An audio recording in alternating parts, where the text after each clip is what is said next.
So today will be an exciting session because we want to try something I think we've not done. Part of the team that was coming up with this session, we thought to make it more interesting, to have everyone participate, other than just having presentations here. We want to learn from each other because most of us here, either they have farmer-facing organizations, they are ag techs, we have a few farmers.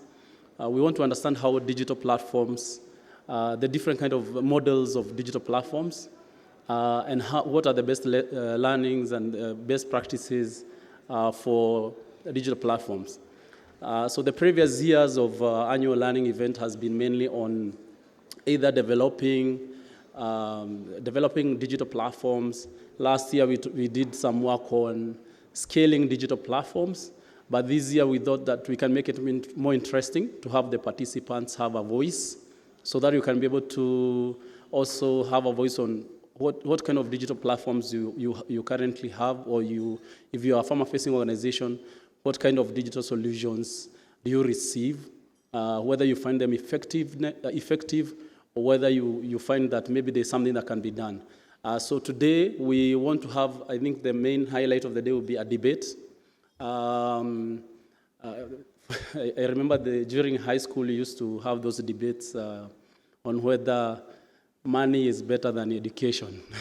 So today we want to have a similar kind of debate. So we'll have those who will be proposing, or they will be sitting on this side, and the opponents on this side, and we'll have a lively engagement to try to see on the two different models that we've chosen, because they are different, of course, digital platform models that exist. But we came up with the thinking on how we can be able to have two classifications, if we may call them that. And I'm sure Walter will take us through our thought process on that. And we'll have, I think, the debate where everyone can be able to voice their voice and say, I feel a digital solution is more effective for a farm organization, or different digital solutions as compared to having an end-to-end platform that covers all. We'll get all that explanation as we go. So without further ado, I think I've taken a lot of time explaining that. And of course, finally, we'll have a debate. Where is the remote? Okay.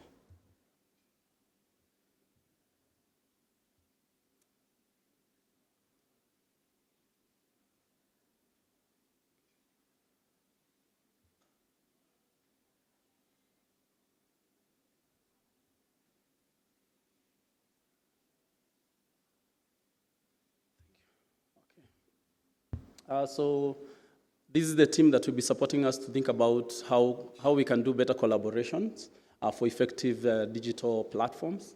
And I would like, when each one of them will be having their session, they can be able to, of course, introduce themselves. So if you don't mind, the guys who are sitting on that far right, do you mind kindly coming to sit on this row, so that we just have two rows? We'll still do some movement later, when Alexis will be taking us through the debate. After we've gotten the explanation of the difference between a digital solution and a digital platform, then we can then decide which you feel that is more effective for serving smallholder farmers. Then you will choose either this row A or B, and then we can be able to have the debate then. But for now, we can be able just to sit on the two rows so that we are not so much widespread. So just for the agenda, I've mentioned we'll just do a quick overview, and then we'll have Walter from IDH talking about like an industry level understanding of what are platforms, examples of platforms, and then from there we'll think about the two different models, and George from FTMA will talk about one type of model that they use for their farmer service centers. So they have different digital solution providers, and what are the learnings on working with the different digital solution providers. And then we'll have Samira from Thrive Agric Nigeria. They run an end-to-end platform, so they're able to get the farmer journey. So she'll talk about what are their experience, what are their learnings? Is it effective, like having as only one platform serving the farmers, or is it better to bring in and bundle in different other solution providers? And then from there, we'll have the highlight of the day, as I mentioned, the debate, and Alexis will be able to take us through the debate, where we'll get the two sides of the coin, like those guys supporting that it's better to have different digital solutions, and the guys who feel that one digital platform is more effective for a farmer-facing organization. We'll get those two arguments. And then after that, we'll have a panel discussion. And our panel team is, we have Abraham from Lasha, Ethiopia. He'll tell us whether theirs is an end-to-end platform or it's they bundle in different other digital service providers. Then we have Anne from Digifarm. And Anne will talk about what kind of platform are they using. Is it an end-to-end platform or they bring in other digital solutions providers? And then we'll have Helen from AfriScout. She'll also talk about some of the work they are doing on digital platforms and what kind of digital platforms that she has seen that are mainly, especially prevalent in the dry land areas, so that we can also have a feel of the livestock producers also on what kind of platforms they use. Then we'll have Paul from Green Edge. They also have a platform. We'll like to understand whether it's also, is it an end-to-end platform? Or is it do they bring in other digital solution providers? And whether they have changed their model. And I think that would be interesting to know. So those will be the panelists. So for the day, and we'll have Kafui from IDH leading that panel discussion. And finally, we have a question and answer session from all of them. And we'll have Fahana taking us through the Q&A. When we'll be having the debate, I think Alexis will give us the instructions for the debate. We'll have the panelists act as judges. As we said, it's the high school model of a debate. So thank you, guys. I welcome you. Let's have an involving session. Let's talk. Let's have chaos. Yeah. If we want to throw some punches, let's have chaos like those we have in Parliament. It's like Parliament of Uganda, where if you want to throw chairs, Kasim is there. He's our chief whip. So he'll marshal you out if you throw chairs, but let's have engagement so that we can learn more about effectiveness of platforms. So without further ado, I want to welcome Walter to take us through the general introduction of platforms. Welcome. Some applause for him. All right, so thanks, Samuel. Honored to be here, invited by Mercy Corps to introduce this session on digital platforms and solutions. So first, a bit about me. If there's one thing you can forget today, it's how to pronounce my name. My name is Wouter van Montschoe, and this is me on the picture here, over there, in a gray t-shirt. I'm also a community farmer, next to the work I do at IDH. Close to Amsterdam, we're working with 300 members on a crowd-funded piece of land, and we're currently experimenting. We're 3 years in, and we're building a regenerative vineyard. So climate change sometimes is a risk, but in the Netherlands, it's actually an enabling factor if you want to grow wine. And it also serves as a demo plot and an education plot to getting youth into understanding viticulture and also inspire others to grow wine in the Netherlands as the climate becomes more conducive. It kind of sustains one family. So I put my free labor in to get 10 bottles of wine at the end of this season. I'm just really interested and fascinated by food and agriculture, and also therefore working with IDH. IDH focuses a lot on smallholder farmers. Obviously, we all know they are crucial for the global food system, but also they face a lot of challenges and risks. There's a few figures here on this slide, but what I want to point out is that if you look more to the right here, you see some issues that digital platforms are very well positioned to address. So many smallholder farmers big access to market gaps, access to finance, climate finance, particularly goods and services. How do they go to those smallholder farmers to increase their yields, their quality of produce, their information, and also ultimately their incomes and livelihoods? So very excited to be here. I'm part of IDH Business Analytics. So we are kind of the company-facing side of the FarmFit Insights Hub that we've just been talking about. So if you ask where did all that data come from, it's the companies that we work with closely together. So we analyze their business models and feed that data back to our intelligence center to analyze that data and distinguish all these trends and patterns on why certain models are working and others are not. We have studied, as already said, in the FarmFit Insights Hub, 120 plus of these models, and 2 of them, there's also plenty of digital platforms and solutions in there. Already FTMA, we've worked with them in 2018 and DigiFarm in 2019 or so, and we've learned a lot about them, about their models, and also collected their data that actually feeds into that Insights Hub. We're also very curious and eager to continue that conversation, like what have you learned since then, right? And start continuing to feed that data into our insights as well. Every time we work with a company and we're analyzing their business model, we start with context. So a big piece by ISF advisors on digital platforms pointed out that in sub-Saharan Africa, it's mostly those platforms emerging and being successful in Kenya and Nigeria. Now, why could that be the case? I think platforms need scale. So population-wise, Nigeria is the biggest country in Africa, right? But Kenya is like, I think, a third or so in population, or 60 even maybe.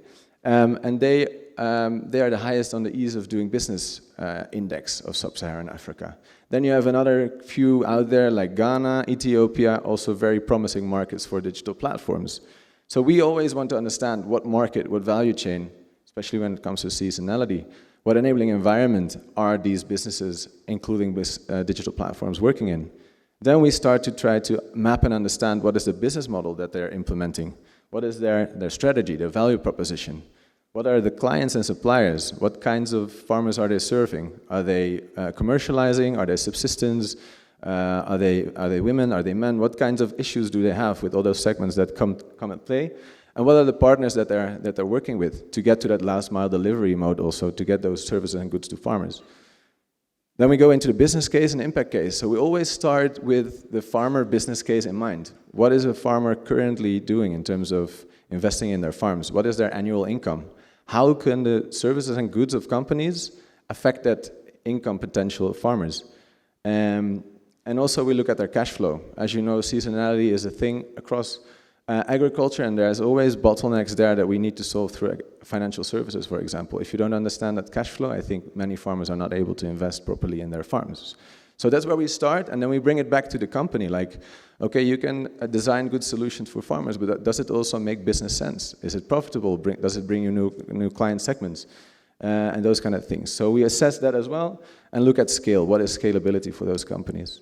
Finally, in all those companies that we work with, there is often very interesting innovations going on. And we want to test those in terms of feasibility, effectiveness towards farmers, but more so replicability. We're a public organization, and as you see with the FarmFit Insights Hub, we care all about sharing those innovations that might be replicated in other contexts.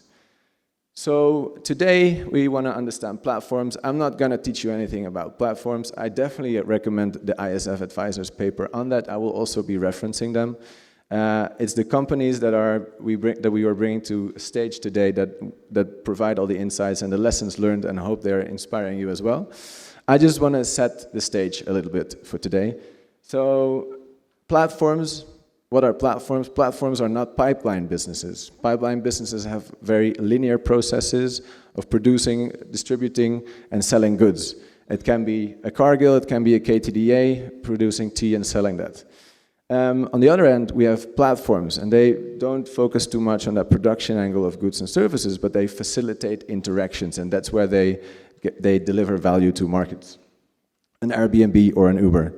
Within that platform section, I want to quickly dive into a little bit further.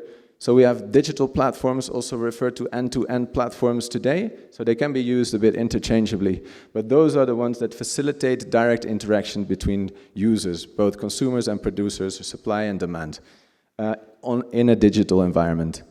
Then sometimes we talk about platforms that are slightly different, multi-stakeholder initiatives or platforms. Let's not go into details on those for today, but I just wanted to mention out that sometimes people call these as well platforms. And then today, the other one that we want to introduce is digital solutions. They're not so much about facilitating those interactions necessarily, they're just providing solutions to companies, to businesses in more of a one-on-one relationship. Think about FarmForce or Cropin. And I forgot to mention, indeed, the Haat or DigiFarm that we have today are more of the examples on the digital platform spectrum. What else? So platforms serve various functions, and maybe this is basic, but I think if we want to learn, it's good to start with a common language of some of these things, which we also do in most of the work we do. So one is organizing and structure markets, right? Like there's, especially in fragmented markets, when we're talking about smallholders, by definition, it's usually very fragmented on that side. On the other end, input suppliers, mechanization providers, training service providers, all those parties that need to get to those farmers are also fragmented. So markets play a key role in structuring those markets. They also facilitate the interaction, right? Structuring is one, but how do you get them together? Maybe it's a good user interface that allows the users to find the other side of the platform. What else? Providing infrastructure. You get your user-friendly application on your tablet, but how do you reach those farmers? Do you go through agents? Do you work with other partners that have agents on the ground to get there? And what other support infrastructure would you need as a platform to really get to that last mile? Curating interactions as well. Probably it's in the best interest of a platform, right? To get more interactions going, higher value interactions. So there's also an active role for platforms to really connect those that need each other and that haven't been able to find them even while the infrastructure and interactions are there. Finally, and very importantly, generate and utilize data for their own decision making, but also for sometimes selling their data, or ideally, as we would prefer at IDH, making it publicly available. So a few things that I picked up on the conversation that I had with the companies before this session. A few tensions. One is infrastructure. I see platforms thinking they go full digital, but they realize we need an infrastructure to work with. And that can be partners, but some of them are actually investing heavily in the infrastructure that complements their digital solutions or platforms. So in northern Ghana, there's this company, Degas Africa, and they're building an AI-based platform that is providing access to finance to farmers and insurance. And ultimately, they want to sell that to insurers and financial service providers.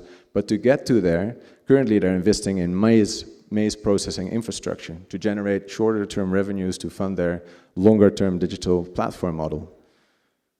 Last mile delivery, do you go high touch with your own payrolled agents, or do you go low touch with partners with a highly digital application? How do you get to those decisions? Which model you go for? Depends on context, depends on partners that are out there. Another one, product development, and you'll see a few of the companies alluding to that probably today as well. Like, how do you go about product development? Listening to your customers, to the users is one, but are they also willing to pay? And how do you bundle services or sell only single services? Quite some decision making going on there as well. So I think these are a few of those tensions that we'll pick up on during today's session. And finally, here are the companies already introduced by Samuel: Thrive Agric, AfriScout, Lursha, DigiFarm, Green Edge, and Farm to Market Alliance. So very happy to have you all today together in this session and hoping to inspire others. Finally, a few questions to give to you. Are they providing more of a digital solution, or are they more of a platform? Curious to understand that better. Do you recognize the key functionalities that I just laid out? So facilitating interaction, using data, etc. What did they learn along their journey, and how did they adapt? And I think this is for me always the most interesting part, right? Especially what Caroline mentioned in the FarmFit Insights Hub. There's a lot of investment, probably in areas that others have done so already or have learned about how things do not work. And I think especially from successes is one, but learning from failures is another.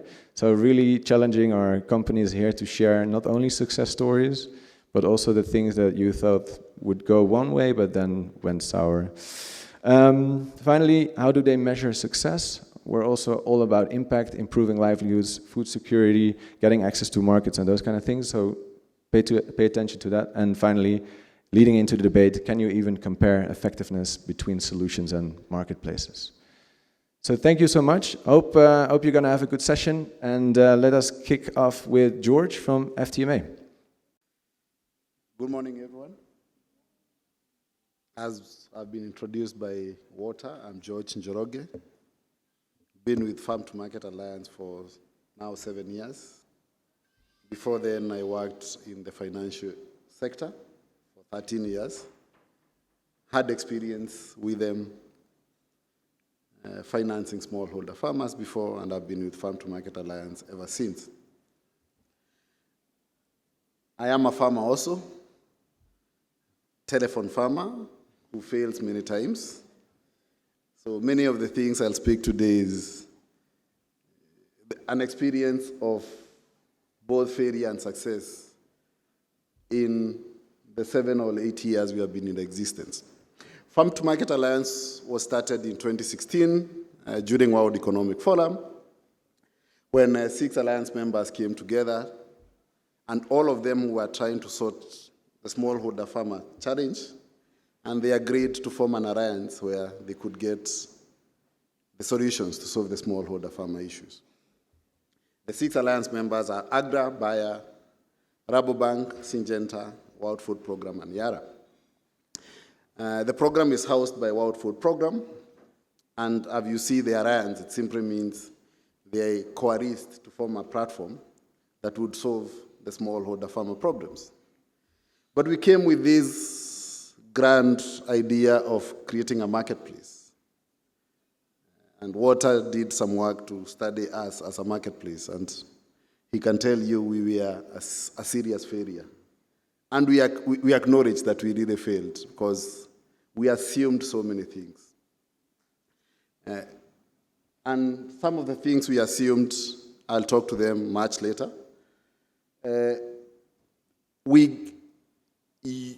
In the 4 countries we operate, Kenya, Tanzania, Zambia, and Rwanda, the goal is to reach smallholder farmers, but you can imagine all these countries have different ways of getting to smallholder farmers. In Tanzania, we have AMCOs. In Rwanda, you have co-ops. In Kenya and Zambia, none exist in the food space. So we had to figure out how do we get this.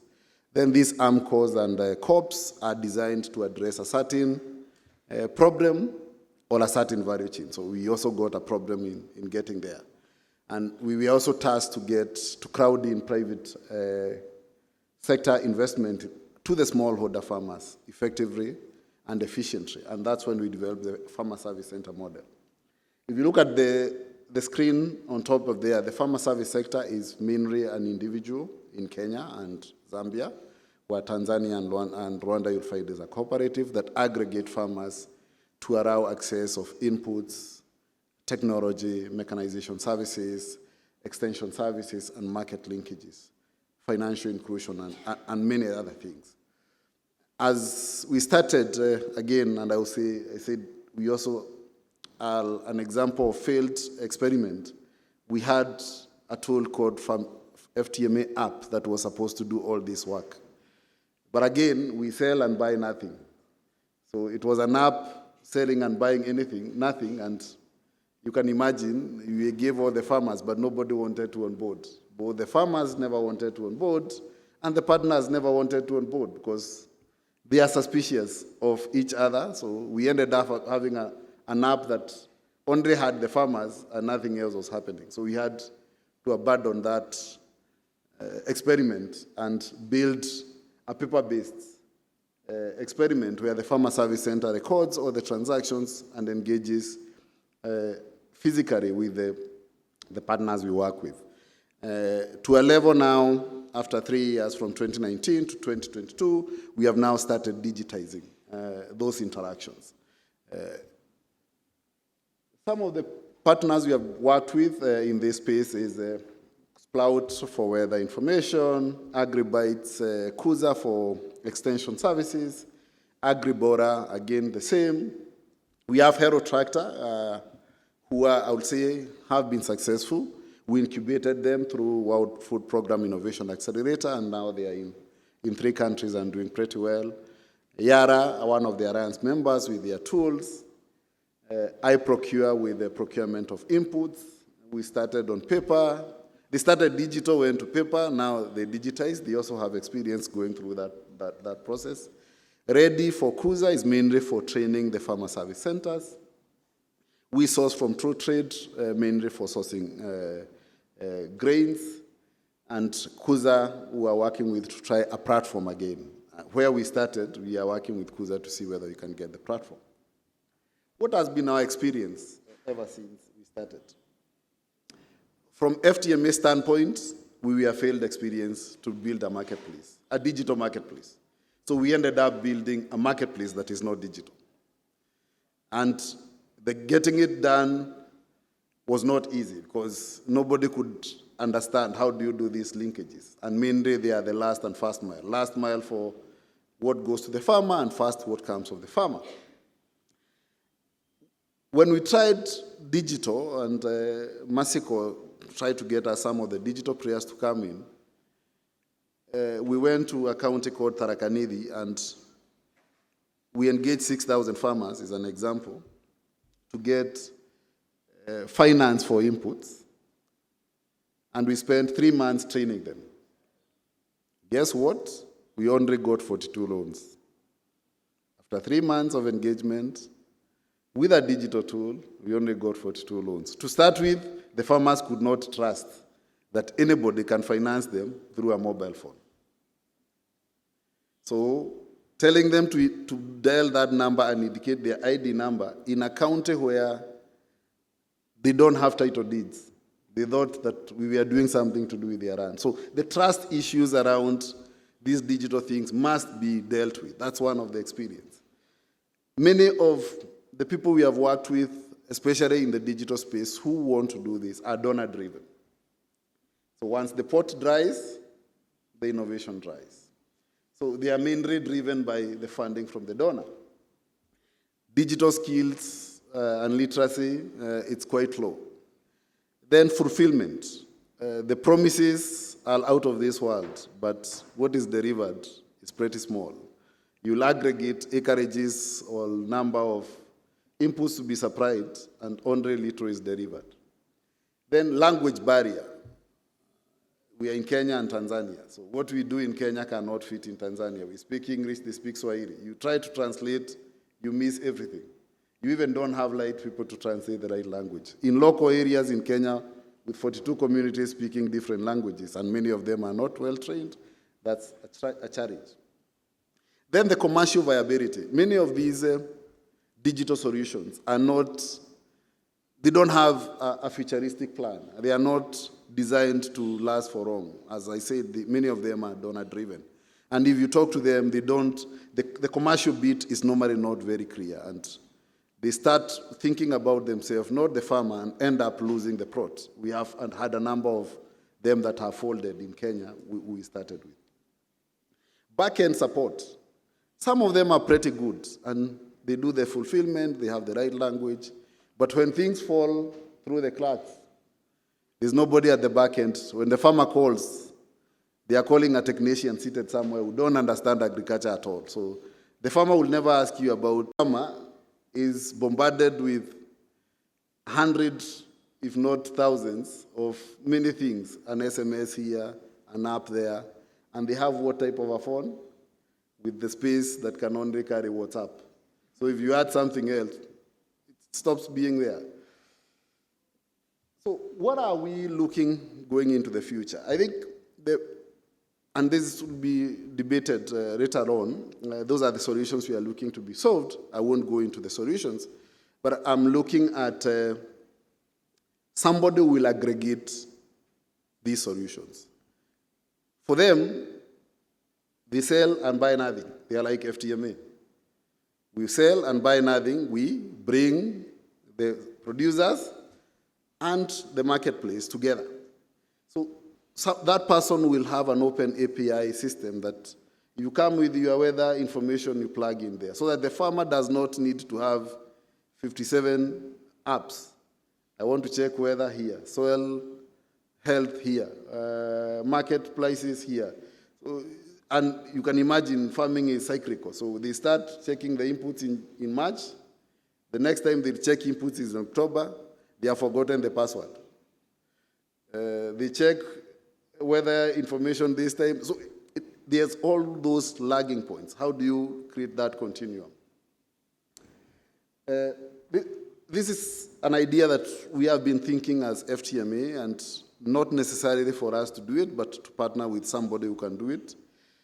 Ensure that because we have already built trust through paper-based transactions, how do we ensure that trust can be digitized? Because the FSCs have grown to a level where they are doing so much work. They are doing inputs access, market access, services access, extension access. And the level they are in is, they are doing so much that they cannot document everything. And we are getting it hard to intervene. So how do we digitize that ecosystem? Because it's already working. How do we digitize it? How do we ensure there's trust? Because all these private companies, they'll tell you that they trust each other, but from my experience, they don't trust each other. An input company won't allow, they want to hog a platform so that the other input company cannot get in. So the platform will work if you are plugging in individually. Digital skills, how do we, because we are not here to train farmers, it's mainly how do we create a system that each and every farmer can use. Our friends from Safaricom have M-Pesa, who my grandmother knows how to use. How can we build something like that within the agriculture space? Again, language barrier will be addressed there. Then extension service. Everybody wants to solve the commercial side, but the hardest bit is around the knowledge side. Knowledge and information flow from public, private to the farmer is the hardest challenge that we have experienced. Forget fulfillment. That knowledge, why would I do this? It has been missing, and many of the countries we are in don't have adequate extension support. So it's more building something that will be a platform. If you like M-Pesa today has plugged, I want to use it as an example, has allowed everybody to plug in. A bank can plug in, an agrovet can plug in. It's user-friendly, can work with a feature phone, can work with a smartphone. So that's what we are looking at. But the journey to get there won't start by having a platform that fulfills all those things. It's curating innovations that solve challenges, but progressively plug into a platform that gets the farmer. And then also knowledge to help farmer make informed choices, because again, that's also a problem, that if you don't make informed choices, you are successful this year, the following year, you are out because they did it because you were there, not that they internalized what you want to do. I think those are some of the few examples. We have failed enough times. I would say in the 7 years, we have a library of knowledge of failure points. So for those who would be interested, talk about anything. We have tested literally everything, failed and succeeded. To get to the FSC model, it's an iteration of very many failures. And we should not shy away from failing. I think failing gets you to the next level. So we have failed. We have not stopped failing. We'll continue failing. And we want to work with you in the failure process to get the best solution. Thank you. It's my duty now to invite the next presenter, Samira. My name is Samira Bello. I lead partnerships for Thrive Agric, and I've been working with Thrive Agric from inception. I would skip that because Walter has already talked about it. At Thrive Agric, we are an agri-tech company. What we've realized since 2017 is that we all know that, but let me just repeat it a little bit. Within the African agricultural space, we have over 100 billion in food imported, especially in Nigeria. You can see that Nigeria is over 200 million, but over 60% of our food that we consume is actually imported. And across Africa, same thing.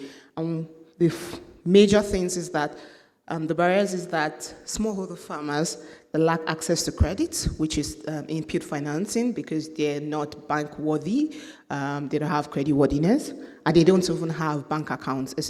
Kenya can be different because I've learned that many people are digital, but in Nigeria it's the opposite.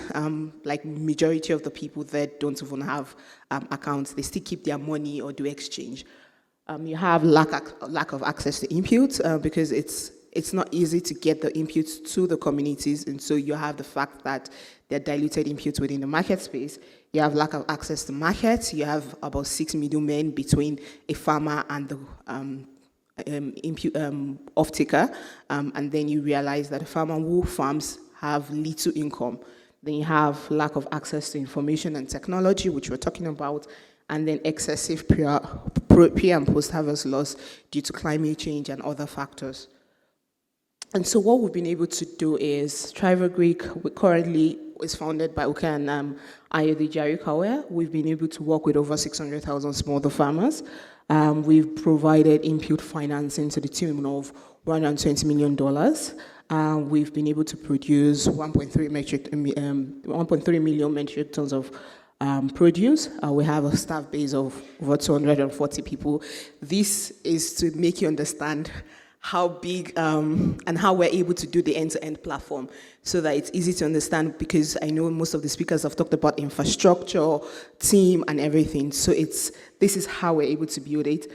We have over 550 warehouses. Some we own, some we rent. Not all of them we own. And they were currently working in Nigeria, Ghana, and Kenya. And by next year, we should expand to other African countries. And the platforms that we've been able to build from end to end is called the Agricultural Operating System, which I'll explain. We have the Trader platform, which I'll explain. And then we have the IMS platform. And all these products are under one platform, but different segments to move from one point to the other point. And so what that means is extension service, market access, and then inventory management. So our end-to-end platforms. And so the Agricultural Operating System, it's basically called the AOS for short. And so what we've been able to do with AOS is that we have a pool of agent network. As you can see in the previous slide, is that we have over 2,000 plus, right, agent network. And so within that agent network, we have the platform. And so what the platform does is the agents are able to meet the smallholder farmers and know their KYC. So knowing the farmers is not just about the biodata, but understanding their farming history, understanding their challenges, collecting the data for analysis, and they be able to use it for precision farming system. And so after that is done, we also do things like psychometric tests to understand the farmer's psychology and know who a farmer is to reduce risks. And then we go to farm mapping analysis. For every farmer that we onboard on the platform has to map their farm so that we know exactly your acreage or your hectareage. And then we do the soil test analysis. This then leads to the precision farming system. The precision farming system is what we then use to do things like special blended fertilizers to specifically say that whatever you're farming, this is the quantity of input you will need, these are the things you would need. And we also use that to advise the farmer. For example, if the land is good more for maize and they plant rice, we then advise the farmer to change from maize to rice if that's the decision. And then we do harvest collection from that for people we do inputs. And so that is also used to give the input financing. So we don't give cash, we give inputs in terms of credit to the smaller farmers. And then we have the harvest collection. And so this is used by the agent network. And so we have a dashboard where we are able to analyze it, and then want to partner with companies like the likes of Mercy Corps, the likes of every other partner. They can sit down wherever they are and see what's happening in the field easily using their project and the dashboard. And the second platform is the Trader platform.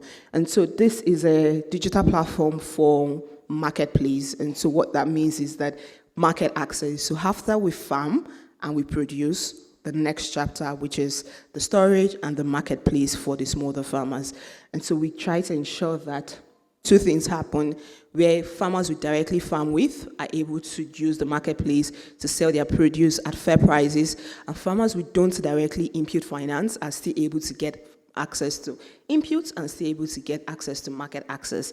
And so that's the future of the trader platform. It's just a marketplace to ensure that everything end to end, you get the advisory and you still get the market access. And so we also have a dashboard to see what are the pricing, advisory for the trader agents. And so we also have trader agents who get commissions from the platform to work with smallholder farmers. And so what makes our technology very unique is the fact that our AOS is offline. And so when you go to the rural communities, you don't actually need to be online to do all the things. You then come back to where the network is and then synchronize. Our agent is, our platform is offline. It's also farmer identification, where we have the agents who use the network and the platform and everything from monitoring, inventory management, and it's a very competitive advantage for us within the sector that we're working.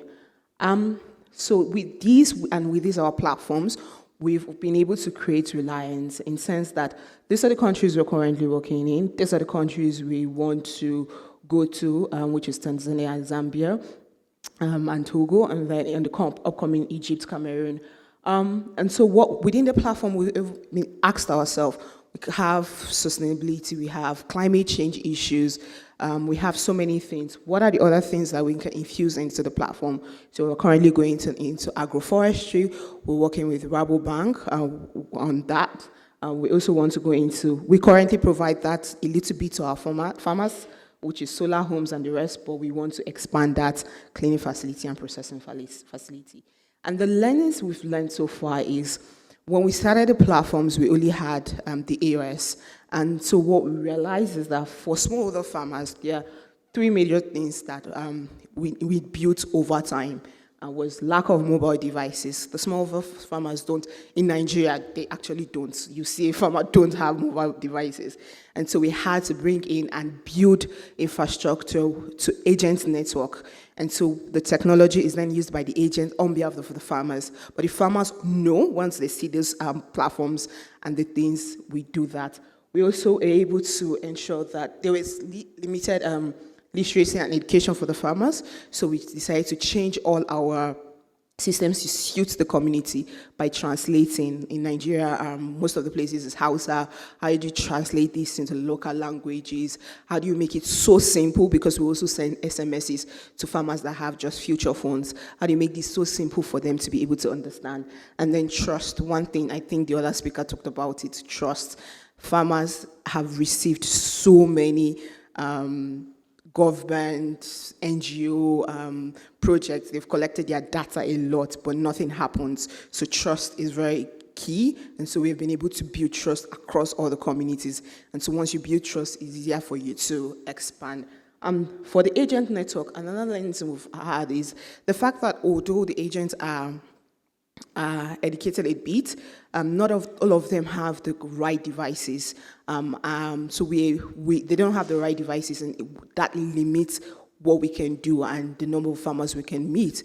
And so what we've been able to do is we provide, most of the times we provide the devices, which is the mobile phones for our agent network. We also provide bikes for them so that they can easily go to rural communities. And that bikes is then, some of them then own it later on. So we provide that for them. And then we provide also the infrastructure in terms of the warehouses, so that in every community, at least there's a place that they can call their own office. And so we also, illiteracy, so we train our agents. For every agent, you just need to be able to understand. You're within the farming community. Most of them don't have the degree in agriculture, extension services, and so we have to train them. We partner with other organizations to train them on that. And then sustainability and long-term impact.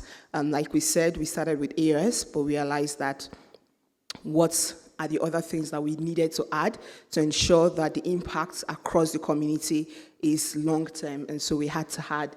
This was really key learning for us, sustainability and long-term impact. Even though you give the right services, things like climate change, so we had to infuse insurance to some of the things that we do, and to ensure sustainability and long-term impact. And for best practices, And what I would advise is that most of the things that we learned is cross-functional team. Within the team, when I say we have over 240 staff, it's because we then build a core tech team, who then works with the core operation team, who then works with the comms team, who works with different teams to make sure that everybody understands what the entire product is. So if you call anybody, even if it's the core tech team, they are able to understand and build what they need to build right for smallholder farmers. Clear strategy and goals. Yes, we do a lot, but we're very restrictive in terms of, because we do a lot and we have a platform, does not mean that we do all the value chain. Our value chain we're majorly in the crop value chain. Sometimes we dabble into poultry, but we don't do everything. Some people are into vegetables, we don't do vegetables, so it has to be clear strategy and goals. Yes, we have the end-to-end platform, but the end-to-end platform is specific for a certain type of value chain. Then we have user-centric approach. Nigeria is different from Ghana, where we are. Ghana is different from Kenya, where we are. And so how the platform is used in Nigeria, because farmers don't have mobile devices, will be different from how the platform will be used in Kenya, because the farmers themselves can actually use the platform directly. And so user-centric approach for each of the communities that we work in and each of the value chain. And then cost management. Yes, we have a lot of assets and infrastructure, but these sometimes also reduce cost management in terms of what are the things that we should invest in, what are the things we should partner on, and what are the things that we need to increase on.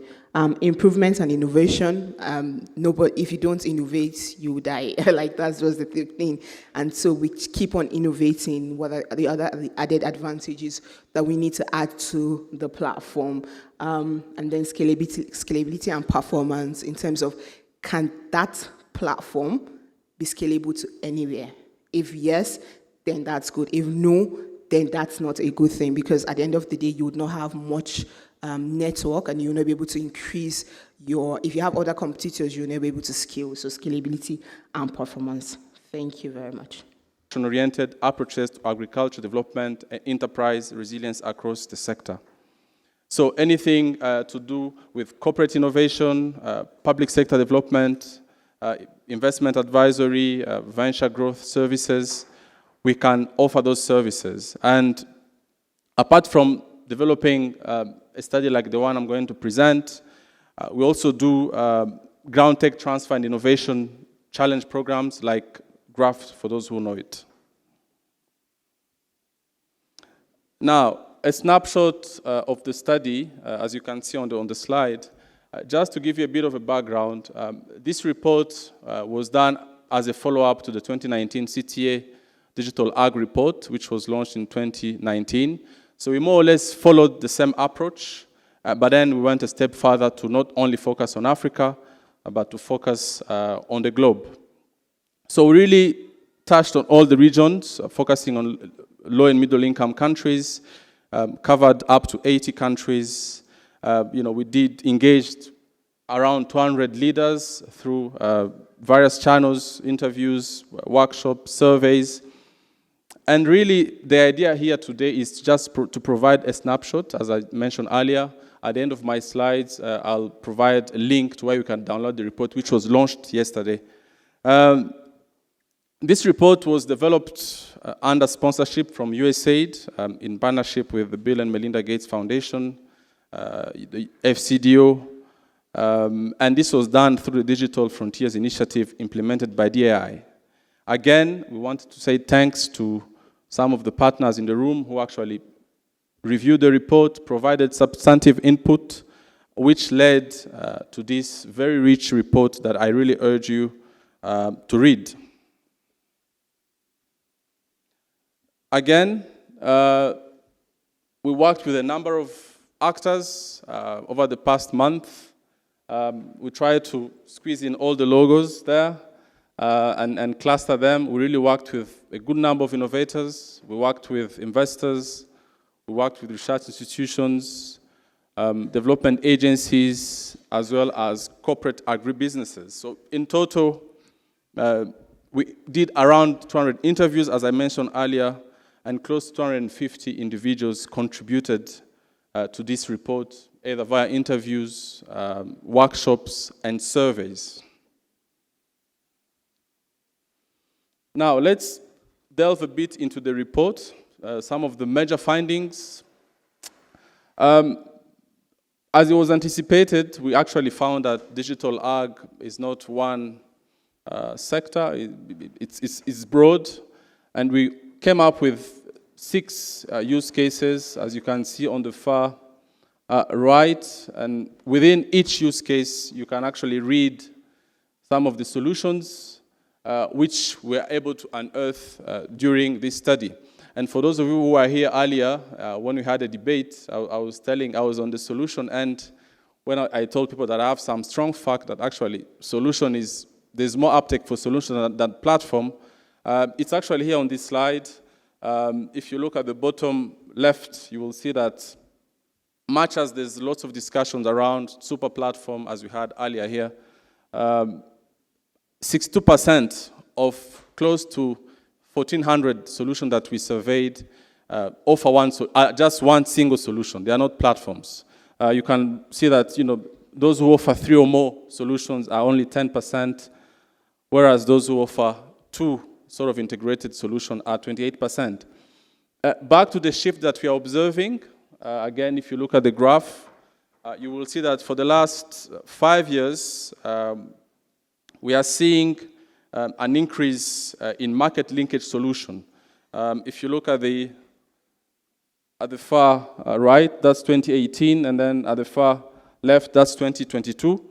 You will note that there's been changes in terms of use cases, and what we've noted is there is an increasing prevalence of market linkages and access at the expenses of advisory and information, and some of the hypotheses that we came up with are that perhaps it's due to COVID-19 acceleration of market linkage models, as you probably know.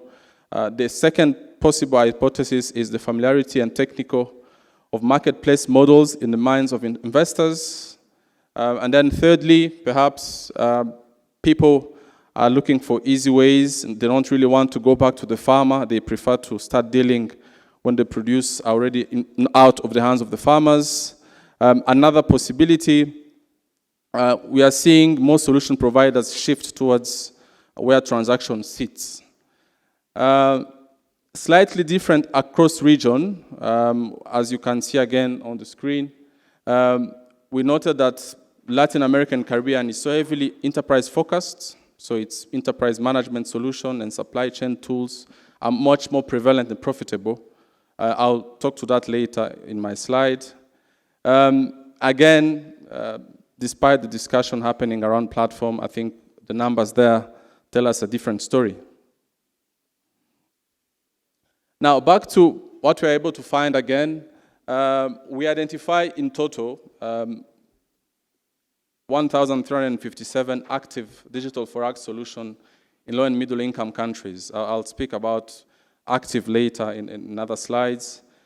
In terms of geography concentration, it's primarily in sub-Saharan Africa, where about 50% of the solution are.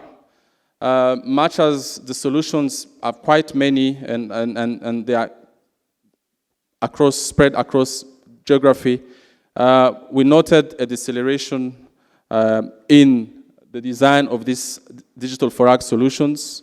Again, I don't know whether we can attribute that to COVID-19, but at the same time, some of the issues around the maturity of ecosystems, but also some of the challenges around funding, which is slowing down, as I'll come back to it after.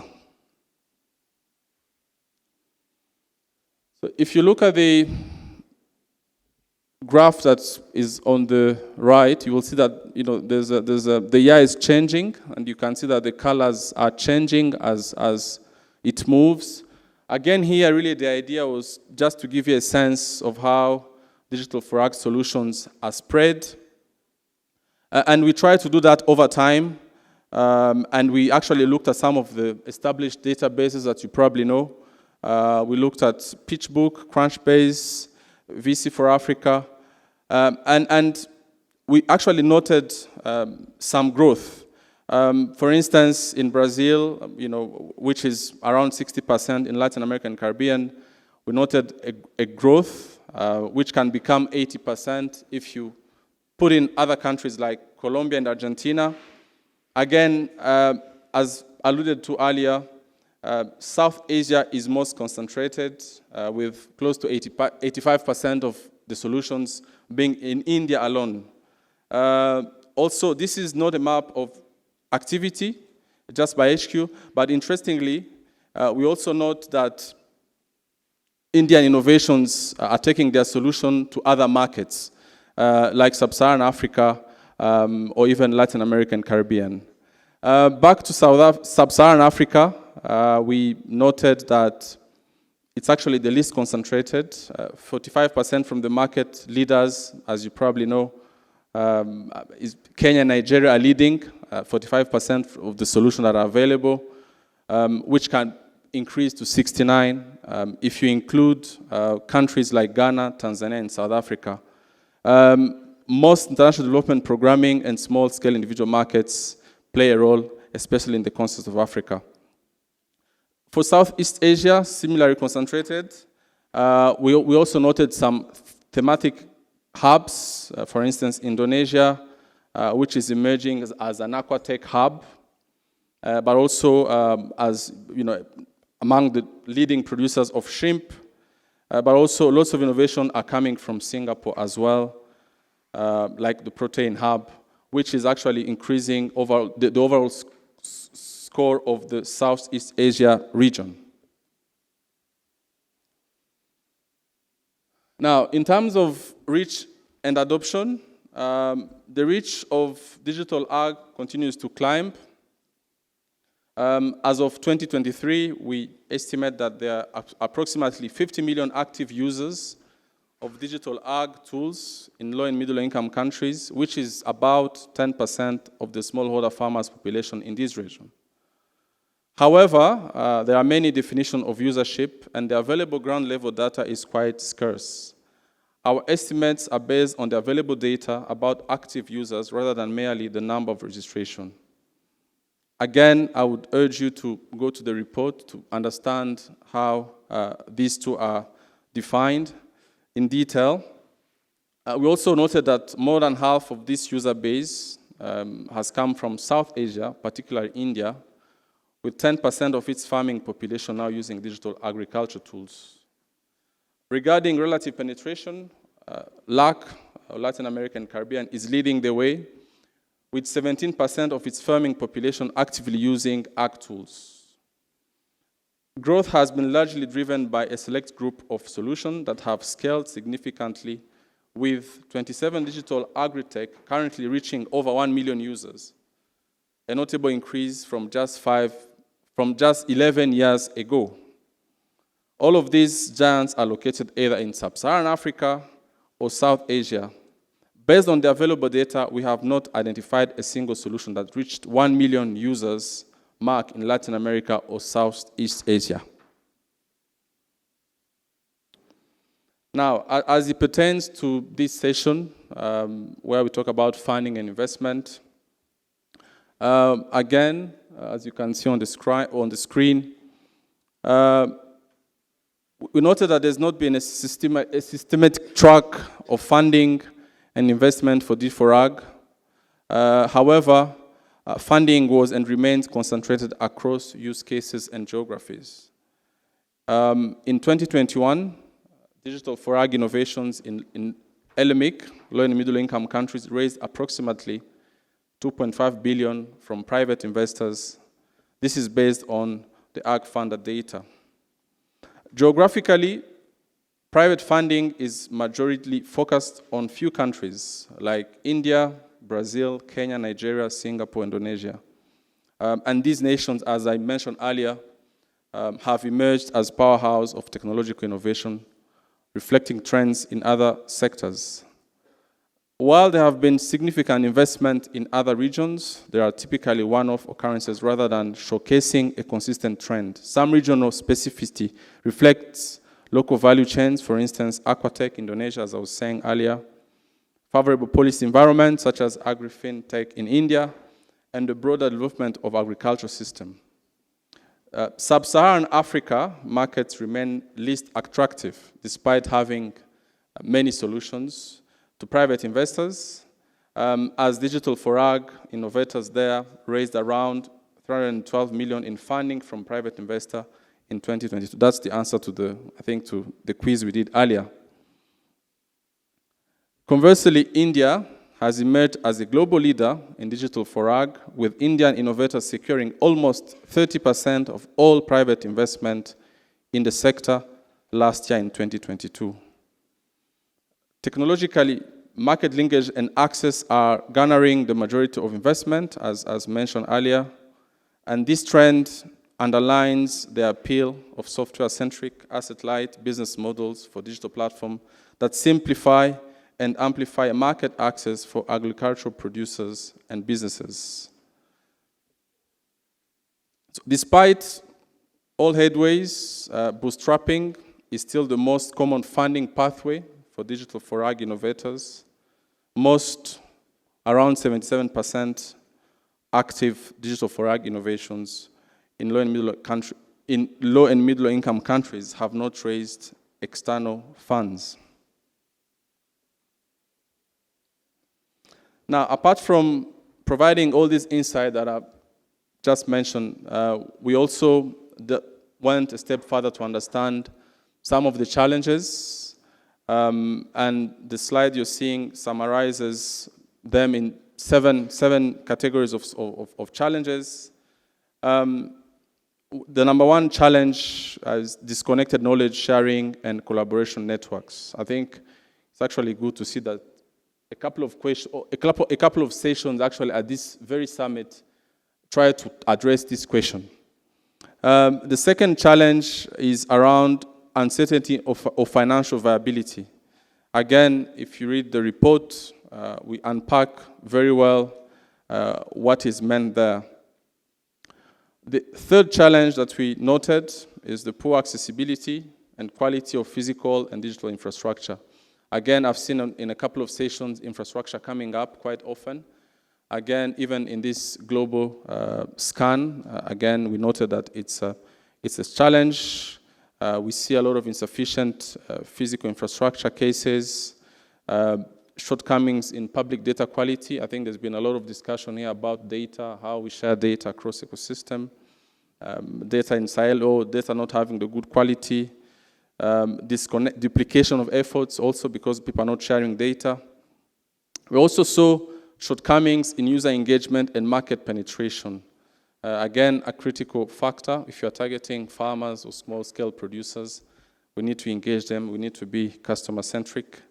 Again, climate. We also noted some constraint to climate-smart digital ag deployment and credibility.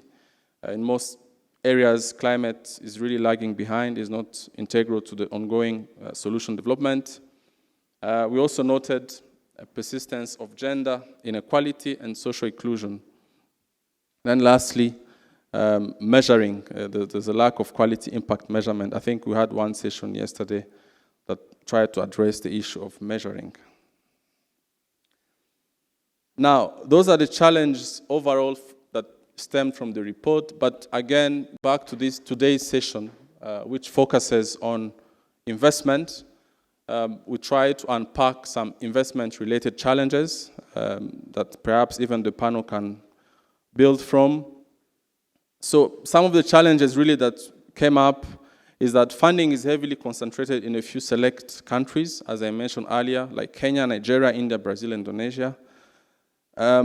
We do not really have visibility on early-stage startups, as three leading investment database that we consulted, PitchBook, Crunchbase, and Traxen, they only contain 30 to 40% of more than 1,300 solutions in the database that we came up with. We noticed that there are still questions about business models for digital agri-tech, and on average, around 50% of the solutions in the database, only 50% around are breaking even. Another challenge, we do not see many examples of successful exits in the space, with most of the later rounds concentrated in India and exits happening via M&A rather than IPOs. Another challenge, the missing middle. I think someone mentioned it in one of the sessions yesterday. There's a missing middle of investment between small-scale grants, less than 550,000 US, and the average ticket size for African agtech innovators, over 750,000 USD. The majority of early-stage Digital for Ag funding has concentrated on market linkage and access, as I mentioned earlier, and financial access tools. These areas tend to attract more funding as they are perceived to be easier to scale, and investors are more familiar with these models from other tech sectors, such as e-commerce and fintech. The venture investability of other D4AG use cases remain an open question. I think there's one session yesterday I was trying to talk about advisory and how they can be more viable. Again, we really encounter the same. And different actors really struggle with understanding how they can turn them into viable business model.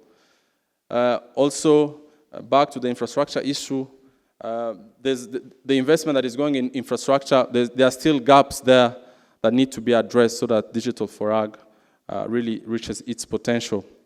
There are gaps in funding for R&D, despite the growth in agriculture public sector support. An investment gap exists in R&D for sustainable agriculture intensification in low and middle income countries, which currently stands at approximately 10.5 billion USD annually.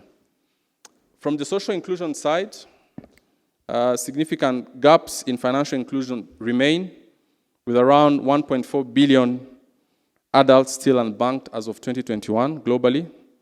There is a lack of access to funds for female innovators, with women receiving only 7% of agricultural investment.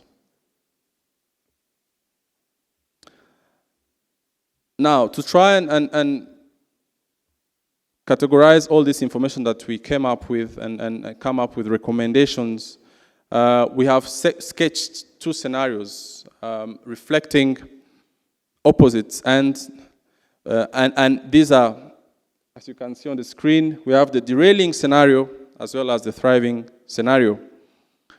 In reality, we are well aware that the range of trajectory and outcome for Digital for Ag sector and agriculture in low and middle income countries are infinite and complex. So just to explain, the derailing scenario, we are framing that we consider to be a lower bound of the growth and impact curve for Digital for Ag across LMIC. This does not envision a sharp reversal of Digital for Ag sector growth, but a general plateau and stagnation where Digital for Ag growth has taken off to date, and a lack of lift-off most everywhere else. As for the second scenario, which is the thriving scenario, here we envision it is the upper bound of the growth and impact curve for Digital for Ag across LMIC. This is not a projection of our present course, but a portrayal of Digital for Ag reaching its potential when it thrives with emerging and nascent Digital for Ag ecosystems, learning and building off the example of leaders and finding ways to lead their own right. So again, in the report, we unpack very well how we arrived at this and the distinction. So I really encourage you to read it. Next. Again, building from those two categories or scenarios, we come up with projections. These are projections. Again, the report has a very detailed methodology of how we arrived at this.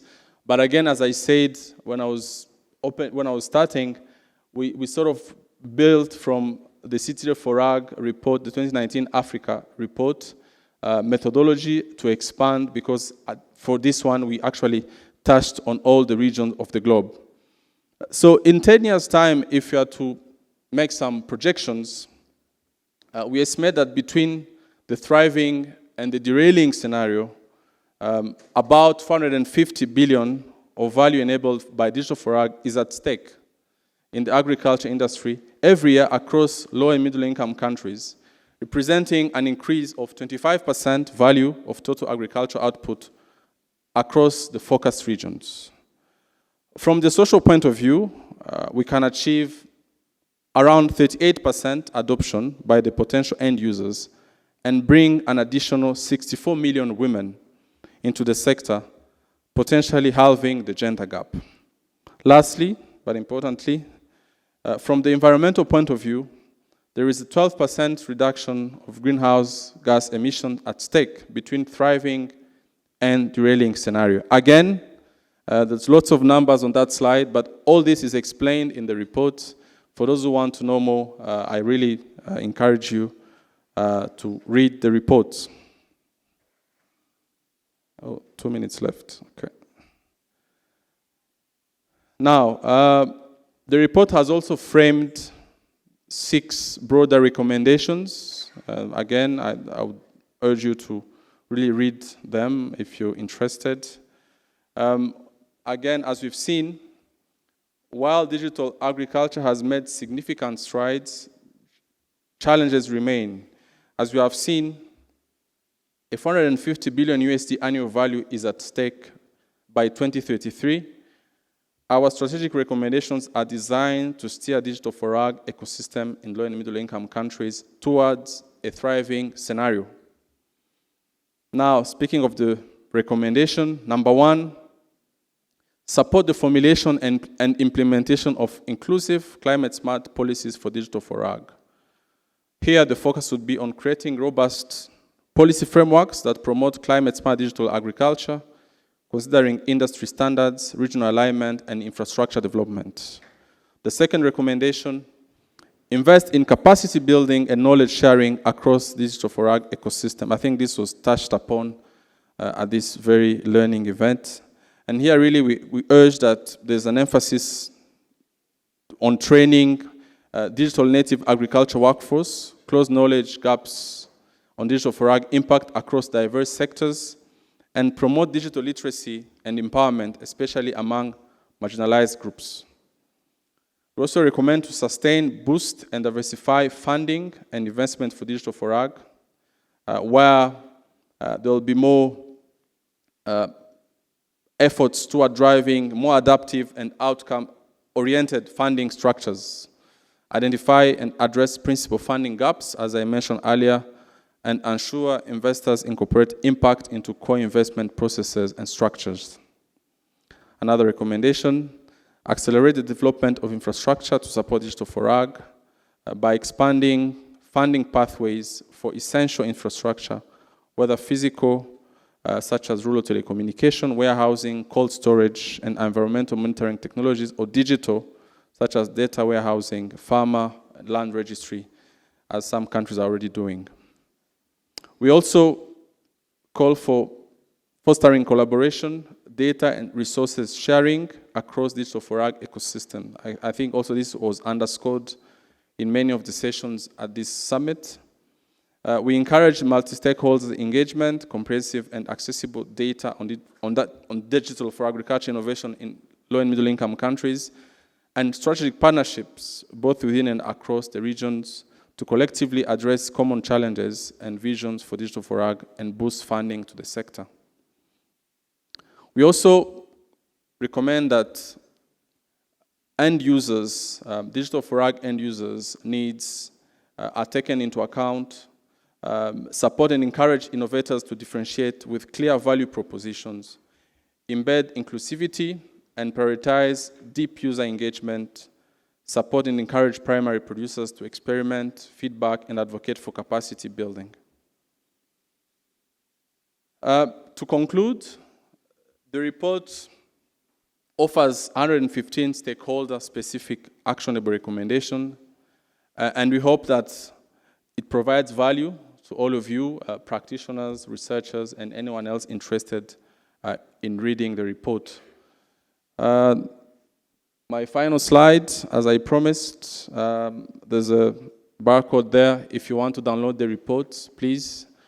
It's a 254 pages report, very rich, lots of insight, I would urge you to download it, read it, leave feedback.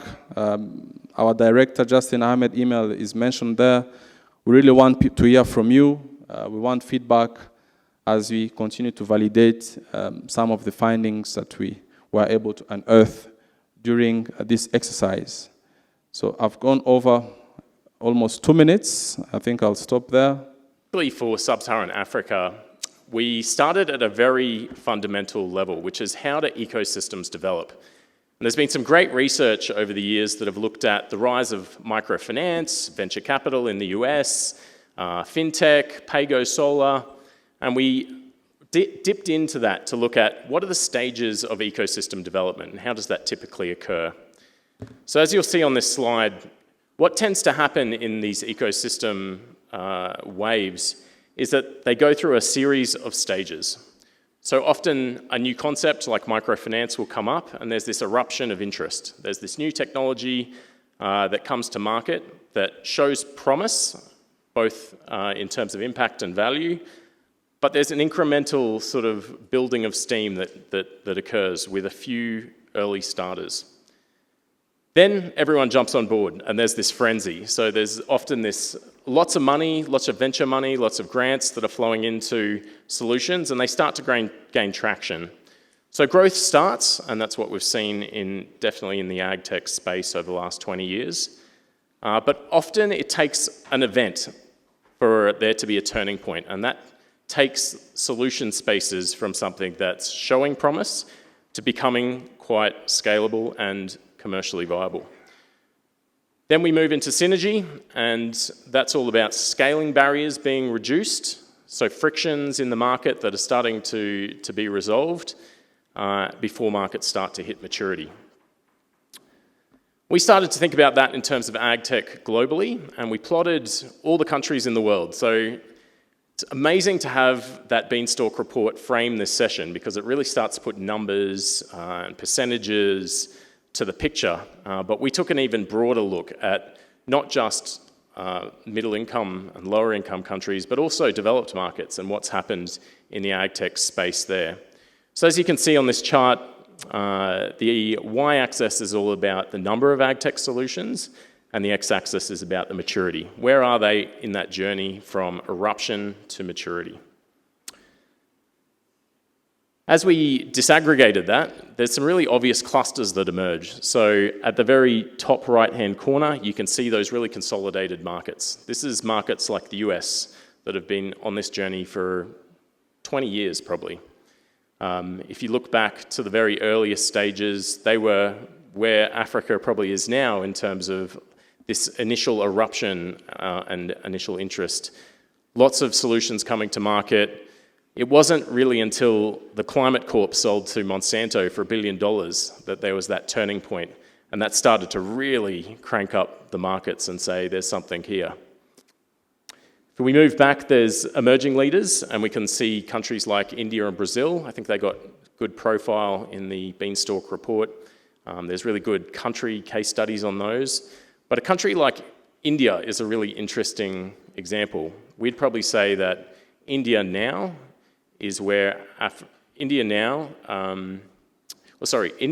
6 or 7 years ago is where Africa is now.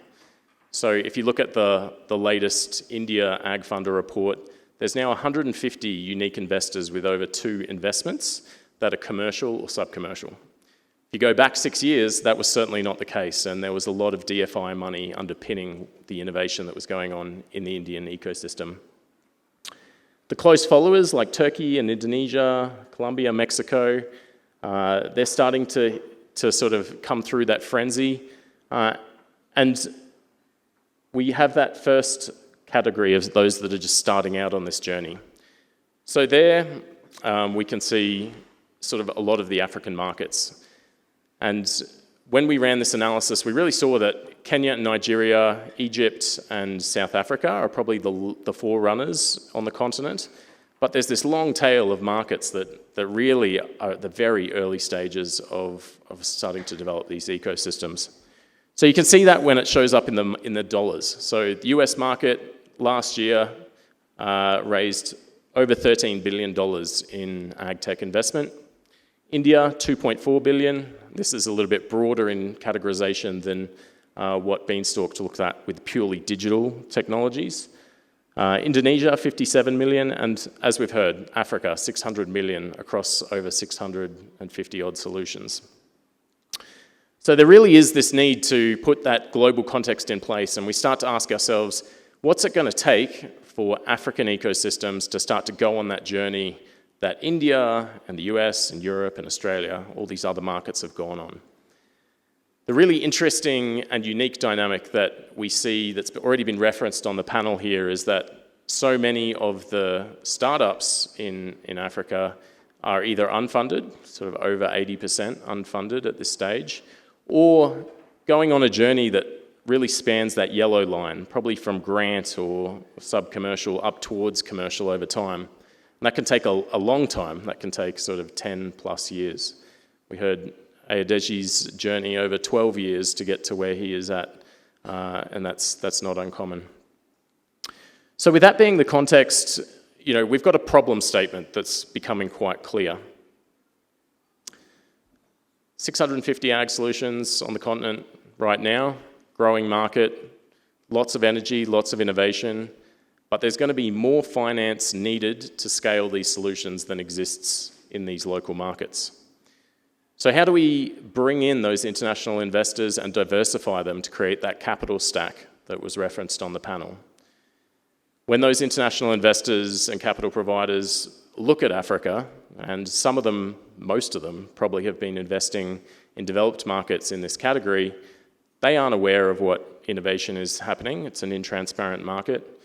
Those category leaders aren't really being profiled in the way that sparks that interest and breaks through to the media sources that they're reading.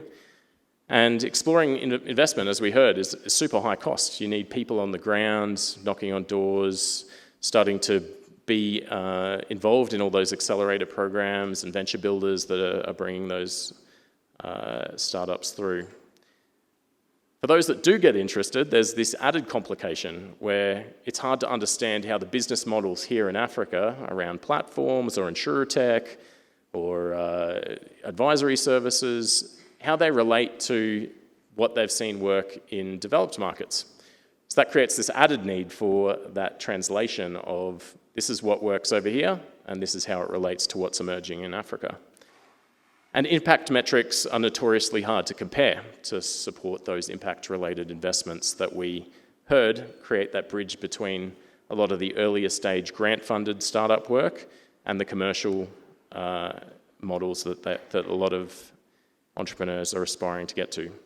So that all shows up in it being really, really difficult for entrepreneurs to find growth capital. So, for many of those ecosystem challenges, investment intelligence platforms can help support ecosystem growth. That's our starting hypothesis for AgBase. AgBase is an initiative that's funded by FCDO and Gates Foundation. We found out this morning that it is officially approved by the Gates Foundation, so this would have been a much more difficult presentation to frame without that announcement this morning. But that funding is going to be provided to Mercy Corps, who is going to be working very closely with Brighter Bridges to provide the data and technology services. And this platform is going to do three things, or have three components. It's ultimately going to be focused on supporting the agtech ecosystem in sub-Saharan Africa, but also cover all of the other global south markets. And it will be comprised of a data and intelligence platform, a programmatic layer that looks at impact measurement, and also an engagement and coordination sort of function. So I want to quickly take you through each of these components. This is something that, as of now, is still not fully contracted with Mercy Corps. So by Q1 next year, we'll be looking to have the data and intelligence platform up and running, being run by Brighter Bridges. But on the data side, we're looking at fully profiling all the markets in Africa and the global south such that all the solutions out there are transparent. They have their own innovator profile. All the funders that are moving money or looking to move money into these markets are profiled. All the funding flows are captured so that we don't have to wait every 4 years or so for a state of the sector report to come out. We can just go and look at those data sources real time. And it will also provide a whole bunch of practical market level dashboards. So country level views, sectoral level views. It'll show all the events that are related to ag tech every year so that you can dip into as a one-stop shop. It'll show all the accelerators and incubators. It'll show all the market building programs that are out there that are funded by donors. So this is designed to be the pitch book for African agriculture. It's also going to provide a whole bunch of intelligence. There's a huge amount of sort of research and intelligence products that are developed every year that relate to ag tech, not just in Africa, but the global south. This is going to augment that with these real-time views that show investment trends, where we see case studies really succeeding, and produce a biannual state of the sector report that is similar to what we saw at the beginning of the session from Beanstalk. So everyone likes sort of views. These are the early mock-ups of what the data intelligence platform will look like, just to give you a quick look. Brighter Bridges, who's going to be the provider for this, has been running an intelligence platform for the last 3 or 4 years, and they're going to be spinning out a white label instance of this. So you can see here all the listings of the businesses. On the right, you can see a profile of an individual enterprise. Here's what a country level dashboard might look like. These are early stage, but give you a sense of this website, this platform, what it'll look like.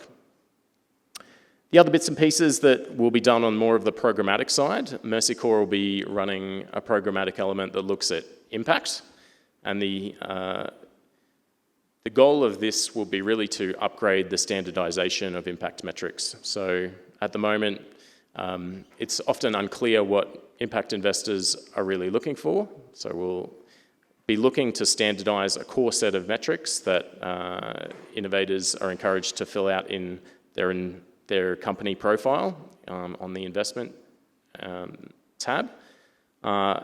It'll provide the ability for entrepreneurs to self-report the sorts of impact areas that are relevant to their company, and it will also aggregate existing sources of market-level data to provide those baselines that investors can use to make investment decisions. And then there'll be a whole promotion and adoption engagement drive to get everyone to use this.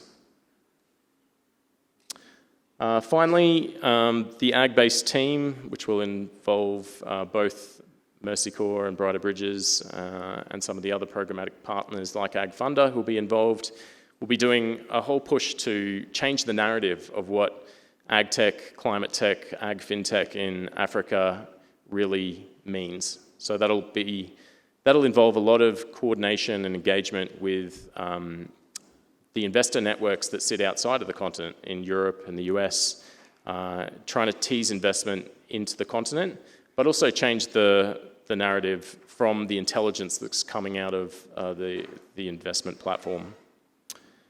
So they'll be spotting market opportunities, taking a lot of that intelligence and research to convenings and developing ways of engaging and bringing people together. So that's AgBase. There's a couple of things that I want to say. If you're at all interested in AgBase, feel free to talk to myself or any of the Mercy Corps team. We're also going to be kickstarting recruitment for a couple of those key roles, which will involve both the program manager, who will oversee the development of the platform, some of the engagement folks, and the learning role. So if you know anyone who's interested in those sorts of roles and wants to build out this sort of offer in sub-Saharan Africa, based here in Kenya, working with Mercy Corps and Brighter Bridges, also come and have a chat. But hopefully that's whet your appetite for what's to come, and I'm sure that the Mercy Corps team will be announcing much more in the coming months.